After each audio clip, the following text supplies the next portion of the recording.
আমরা শুধু প্রতিবাদ করতে এসেছি, কারণ গত 16 বছর আমাদের প্রিয় নেতা বিএনপির চেয়ারম্যান আজকের মাননীয় প্রধানমন্ত্রী জনাব তারেক রহমানের নেতৃত্বে আমরা যারা রাজপথে আন্দোলন সংগ্রাম করেছিলাম, সেখানে আমরা অনেক সহযোদ্ধাদের হারিয়েছি।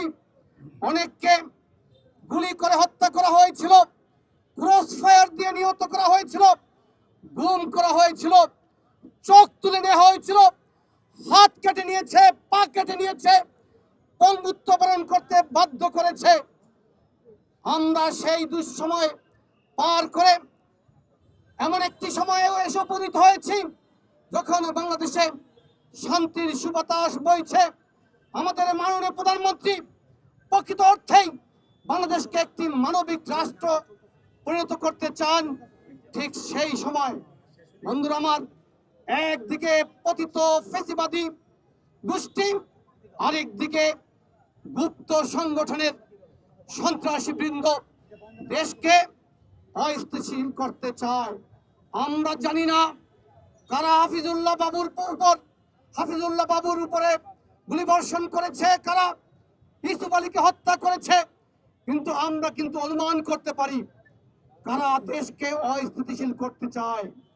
পার্লামেন্টে বারবার বলে আমাদেরকে সহযোগিতা করবে, কিন্তু পার্লামেন্টের বাইরে পুরো দেশটাকে অশান্তিতে পূর্ণ করতে চায় যারা, তাদেরকে হুঁশিয়ারি উচ্চারণ করে বলে দিতে চায় এটা কিন্তু একটি নির্বাচিত সরকার, জুলুমবাজ কিংবা ফ্যাসিবাদী সরকার নয়।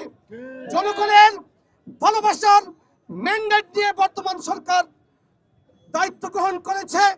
অতএব যারা মনে করেন গুলিবর্ষণ করে এই সরকারের পদযাত্রাকে ব্যাহত করবেন, যারা মনে করেন ছাতার মধ্যে বোমা রেখে আতঙ্কিত করবেন মানুষকে এবং জনমনে আতঙ্ক ছড়াবেন, তাদেরকে সাবধান করে দিতে চাই। আমরা এই সরকারকে সহযোগিতা করব, এই কারণে রাজপথ থেকে আপাতত বিরতি নিয়েছি। আমরা রাষ্ট্র গঠনের সকল প্রক্রিয়ায় যুবদলকে সম্পৃক্ত করার চেষ্টা করছি।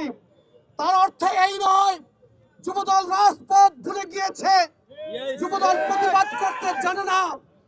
যুবদল কিন্তু প্রয়োজনে আবার রাজপথে ফিরে আসবে। বক্তব্য দীর্ঘায়িত করব না, মাননীয় স্বরাষ্ট্রমন্ত্রীর কাছে আবেদন জানিয়ে বক্তব্য শেষ করতে চাই। এর আগে গোলাম কিবরিয়াকে হত্যা করা হয়েছে। আমাদের যুবদল নেতা গোলাম কিবরিয়ার হত্যাকারীরা কিভাবে জামিন পায় আমরা জানি না, কিন্তু আজকে ইউসুফ আলীকে যারা হত্যা করেছে এবং হাফিজুল্লাহ বাবুর উপরে যারা গুলিবর্ষণ করেছে তাদেরকে গ্রেপ্তারের দাবি জানাচ্ছি এবং এই নেপথ্যে কারা রয়েছে তা উদ্ঘাটনের দাবি জানাচ্ছি। বন্ধুরা আমার, আমরা মাননীয় স্বরাষ্ট্রমন্ত্রীকে বলতে চাই অবিলম্বে এই হত্যাকারীদেরকে গ্রেপ্তার করবেন।